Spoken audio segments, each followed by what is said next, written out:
Hello friend, সবাইকে শুভ রাধাষ্টমীর শুভেচ্ছা ও ভালোবাসা। তো আজ রাধারানীর জন্মদিন। তো আজকে আমি গপুকে স্নান করানো থেকে গপুর জন্য স্পেশাল কী খাবার বানিয়েছি সবটাই তোমাদের সাথে শেয়ার করব। কী খাবার দিয়ে গপুকে ভোগ নিবেদন করবো সবটাই শেয়ার করব। তো তোমরা পুরো ভিডিওটা দেখতে থাকো। তো তোমরা দেখতেই পাচ্ছ গপুকে স্নান করানোর জন্য আমি রেডি করছি। গপুকে গায়ের জামা সব কিছু খুলে নিয়েছি। এবার গপুকে আমি একটা গামলার মধ্যে তুলসী পাতা দিয়ে বসিয়ে দিয়েছি। আর অন্যদিনে গপুকে আমি স্নান করাই থালার মধ্যে। তো আজকে একটু বেশি বেশি করেই ভালো করে সুন্দর করে স্নান করাবো। তার জন্য যাতে জলটা বাইরে চলে যায়, তার জন্য আমি এই গামলিটাই বেছে নিয়েছি। তো গপুকে আমি ঘি মাখিয়ে দিচ্ছি প্রথমেই আলতো করে।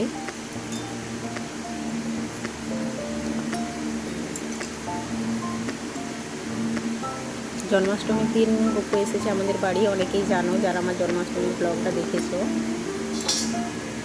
তো সেদিনে আনতে অনেকটা দেরি হয়ে গিয়েছিলো, আর গপুকে স্নান করাতেও অনেক দেরি হয়ে গিয়েছিলো।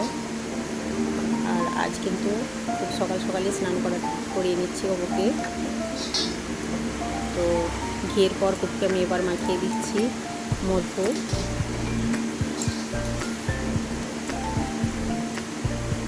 মধু মাখিয়ে দিচ্ছি।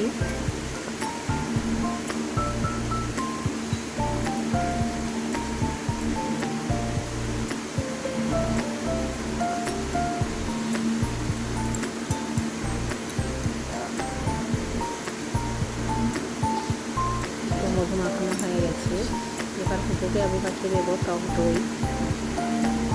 টক দইটা দিয়ে ভালো করে মাখিয়ে দেবো পুরো শরীরে।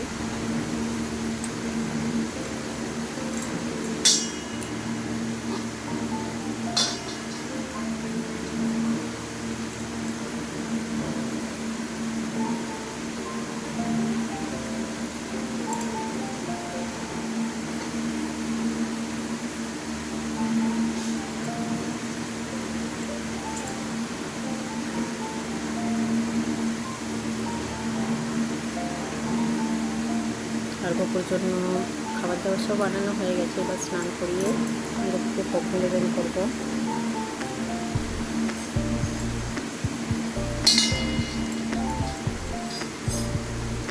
ভালো করে মাখানো হয়ে গেছে। এবার আমি গপুকে কাঁচা দুধ দিয়ে স্নান করে দেবো। তো দুধের মধ্যে আমি আগে থেকেই শর্করা দিয়ে রেখেছিলাম, মিশিয়ে দিয়েছিলাম। তো এটা দিয়ে আমি গপুকে ভালো করে সুন্দর করে স্নান করে দেবো। গপুটি বেজায় খুশি স্নান করছে, একদম চুপচাপ বসে আছে গবেষণা।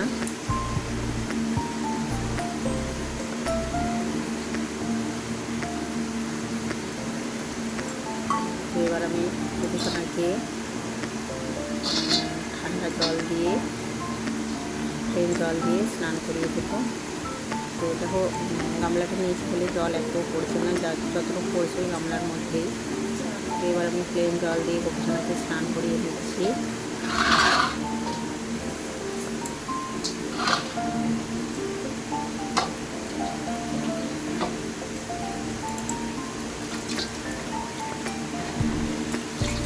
তো দেখতেই পাচ্ছ জল ঢালার পর গায়ে গবেষণা কত খুশি হয়ে যাচ্ছে আর একদম শান্তভাবে বসে আছে।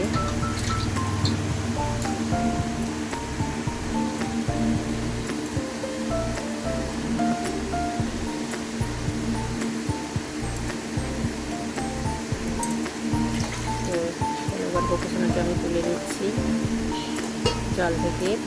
তারপর গবেষণাকে আমি ভিজে গাটা আমি সুন্দর করে বেশ ভালো করে আমি মুছে দিচ্ছি গবেষণা গাটাকে, যাতে করে না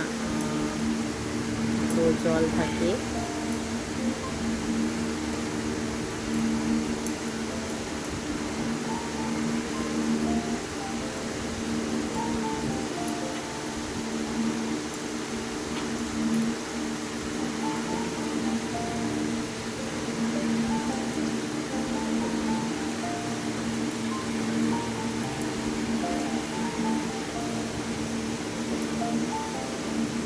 তো মুছে নেওয়ার পর গোপুসোনাকে আমি একটা জামা পরিয়ে দেবো।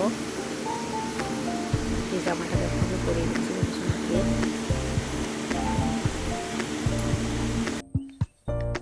তো জামা পরিয়ে দিয়েছি আর একটা চন্দনের টিপ পরিয়ে দিচ্ছি। আর গোপুসোনার জন্য আমি আগে থেকে গেঁথে রেখেছিলাম তুলসীর মালা আর একটা সাদা ফুলের মালা। আর কত সুন্দর লাগছে দেখো, গোপুসোনা আয়নায় দেখছে মুখটা, খুব খুশি গোপুসোনা আমার আজ।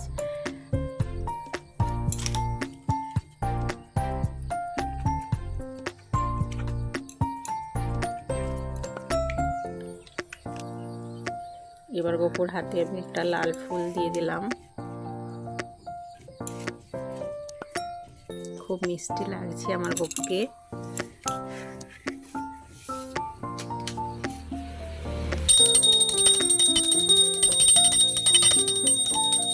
তো গোপুর জন্য দেখো সব খাবার সামনে রেখে দিয়েছি। আর প্রতিটা খাবারে আমি একটা করে তুলসী পত্র দিয়ে দিয়েছি, তার কারণ তুলসী পাতা না দিলে গপু খাবে না কোনো খাবারই।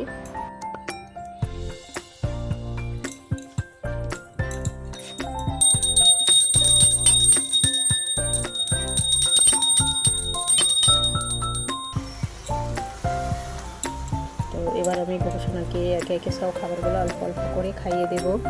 তো প্রথমেই আমি খাইয়ে দিচ্ছি দুধ, কাঁচা দুধ, গোপুসোনা খুব ভালোবাসে খেতে। তারপর খাইয়ে দিচ্ছি পায়েস। গোপুসোনার পছন্দের সব বেশ কিছু খাবার আমি বানিয়ে নিয়েছি আজ। আর মিষ্টিগুলো অল্প অল্প করে খাইয়ে দিচ্ছি। লাড্ডু মিষ্টি খুব পছন্দ করে গোপুসোনা, তাই লাড্ডু খাইয়ে দিলাম একটু। তো সব খাবারই আমি অল্প অল্প করে খাইয়ে দিচ্ছি। আর সাথে যে দিয়েছি চিড়ে, মুরকি, বাতাসা।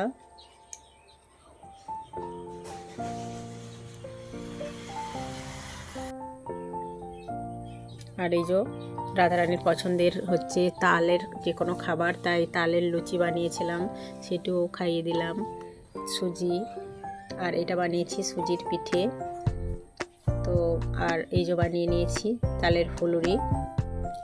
তো সব কিছু অল্প অল্প করে গোপুসোনাকে খাইয়ে দিচ্ছি। সাথে আছে ফল।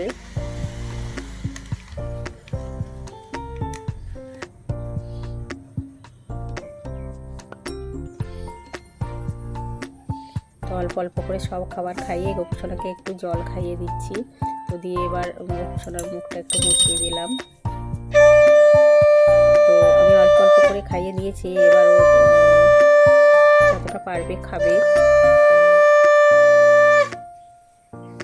আর এই দেখো এগুলো সব বানিয়েছি আমি, তালের লুচি, সুজির পিঠে, তাল ফুলুরি, সুজি, পায়েস ইত্যাদি ইত্যাদি। আর এগুলো সব আয়োজন করেছি মিষ্টি, ফল, চিড়ে, মুরকি এইসব। তো আমার ভিডিওর সাথে থাকার জন্য তোমাদেরকে অসংখ্য ধন্যবাদ। আমার গোপুসোনার সাথে থাকার জন্য তোমাদেরকে অসংখ্য ধন্যবাদ। আমার এই ভিডিওটা তোমাদের কেমন লেগেছে অবশ্যই তোমরা আমাকে কমেন্টে জানাবে। আর সবাই ভালো থাকবে, সুস্থ থাকবে। আর সবাই বলো রাধে রাধে।